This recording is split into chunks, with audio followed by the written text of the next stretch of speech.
Wala ka talaga. Pati ikaw, na-stranded dahil sa akin. Hindi lang naman ikaw stranded eh. Ako din. Tsaka hindi nyo naman po kasalanan yun. Alam nyo, dapat po natin sisihin dito. May GPS. Eh, mali-mali kasi yung tinuturo sa atin eh. Turn left, turn right. Yan tuloy. Maling turn tuloy tayo. Aksidente na nga tayo. Nakuha mo pa talaga magbiro eh, no? Kaysa naman po magmukmuk pa tayo dito. Tsaka para hindi ko na rin masyado maramdaman tong sugat. Sobrang sakit talaga eh. Talaga? Sobrang sakit ba? Hindi ka Oo, makakilos? sakit. Hindi mo na kaya? Kaya ko naman. Yung pala eh. Laban lang. Ang mahalaga buhay tayo. Yan. Sigurado ako yan yung dahilan kung bakit ka nanalo bilang kapitan.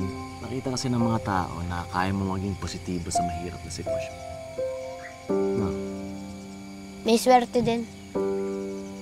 Yung tingnan nyo. Nahulog na nga ako. Pero nakaligtas pa rin ako. Dahil sa inyo. Ikaw talaga. Talaga naman eh. Okay.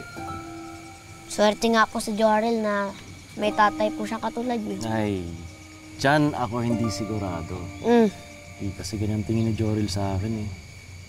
Biruin mo, isa lang naging anak ko. Pero sumablay pa rin ako.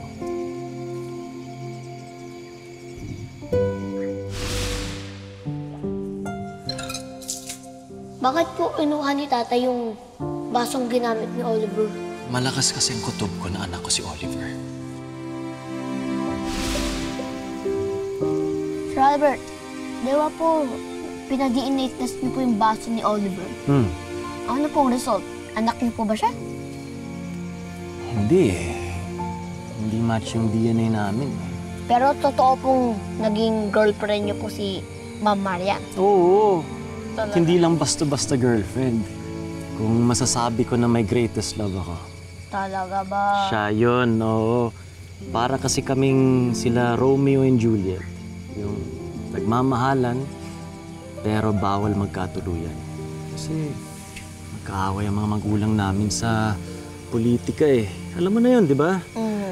Kaya kahit alam ko na mahal niya ako, at mahal na mahal ko rin siya, wala. Kailangan pa rin namin maghiwalay. Sayang. Oo nga eh. Siguro yun yung isa o siguro yung pinagsisisihan ko sa buong buhay.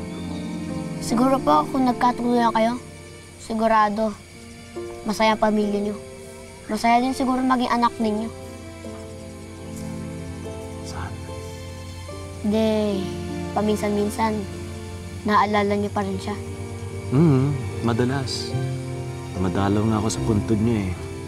At eto lang, na-discover ko na may naitago pala akong litrato sa kanya. Talaga? Oo, sandali. Saan ba yung wallet ko yan? Neto, tingnan mo.